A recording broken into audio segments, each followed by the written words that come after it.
Have you ever noticed how even in a crowded room, you can feel utterly invisible?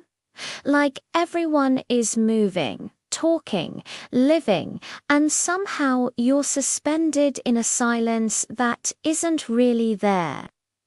That, my friend, is the subtle, often unspoken whisper of the fear of being alone. It doesn't announce itself with fireworks or alarms. It creeps in through the quiet moments, the pause between conversations, the fading laughter at the end of the day, the soft glow of your phone when no one has messaged. And yet, it is one of the most universal experiences of the human mind. Something that touches almost every heart at some point in life. The fear of being alone is not just about physical solitude. It's the fear of being disconnected, of not being seen or understood. It's a deep-seated human need for connection that, when unmet, can feel like a profound void. But what if I told you that this fear, this deep ache for connection, is actually a compass pointing you towards your greatest strength? It sounds counterintuitive, right? We're taught to avoid loneliness, to fill every empty moment with noise, people, or distractions. We scroll endlessly, binge-watch shows, and jump from one social plan to another, all in an effort to outrun that quiet feeling. But we're running from the wrong thing. The real issue isn't being alone. It's the story we tell ourselves about what being alone means. We equate solitude with rejection, with being unwanted or unlovable. We see an empty calendar and think, no one wants me. We eat a meal by ourselves and feel the imaginary stares of judgment. This narrative is a trap, one that keeps us dependent on external validation for our sense of self. The truth is, solitude doesn't have to be lonely. It can be a sanctuary. It can be the space where you finally get to meet the most important person in your life, yourself. Think about it. When was the last time you truly sat with your own thoughts without immediately reaching for your phone?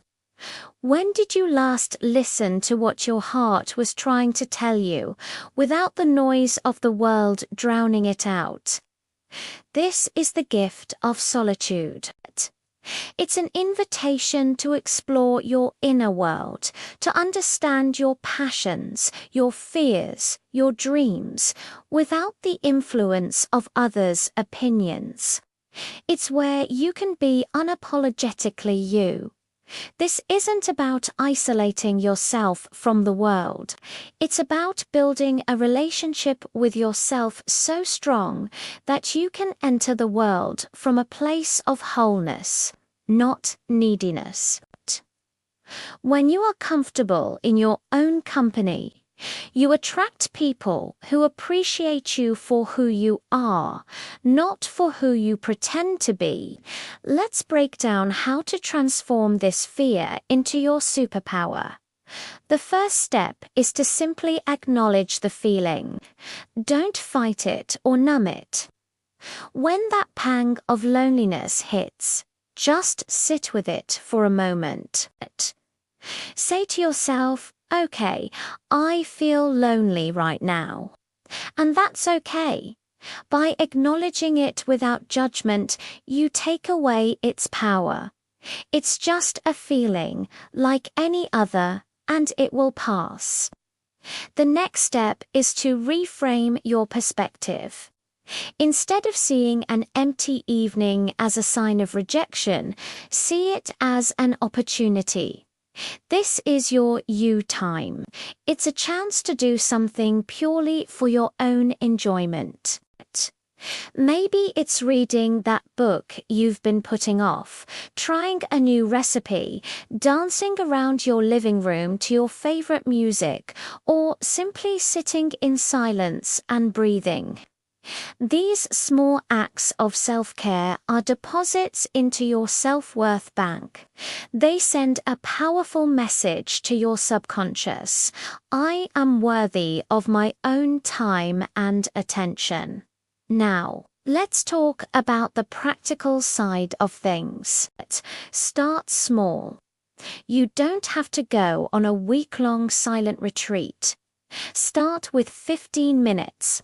Put your phone on silent in another room and just be low. You might feel restless at first, and that's normal. Your brain is used to constant stimulation. Stick with it. Maybe you can try taking yourself on a date.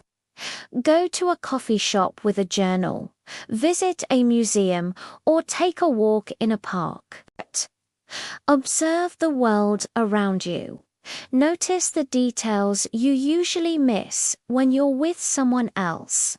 You'll be surprised at how much you see and how much you enjoy your own company. You are your own best friend, your own most fascinating companion. You just have to give yourself the chance to get acquainted. This journey isn't about becoming a hermit. It's about building a solid foundation within yourself so that your connections with others become richer and more authentic. When you don't need someone to save you from your own company, you can connect with them from a place of genuine desire and shared interest. Your relationships will no longer be based on a fear of being alone, but on a celebration of being together. You become a magnet for healthy, fulfilling connections because you yourself are whole. You are no longer a half looking for another half, but a complete person choosing to share your life with another complete person. That is the essence of true connection. The fear of being alone is a signal. It's your inner self calling for your attention. It's asking you to come home, to get to know yourself, to build a friendship with the person you'll spend the rest of your life with. When you answer that call, you unlock a level of peace, confidence, and freedom that you never thought possible. You realize that you are not just enough. You are everything you need. The world is full of beautiful connections waiting for you, but the most important one starts within. So the next time that feeling of loneliness creeps in, don't run. Turn towards it, embrace it, and listen to what it has to teach you. You might just find that in solitude you discover your greatest strength. Thank you so much for spending this time with me today. If this message resonated with you, please consider liking this video and subscribing to the channel for more content on personal growth and self-discovery. I'd love to hear your thoughts in the comments below. Take care and remember to be kind to yourself.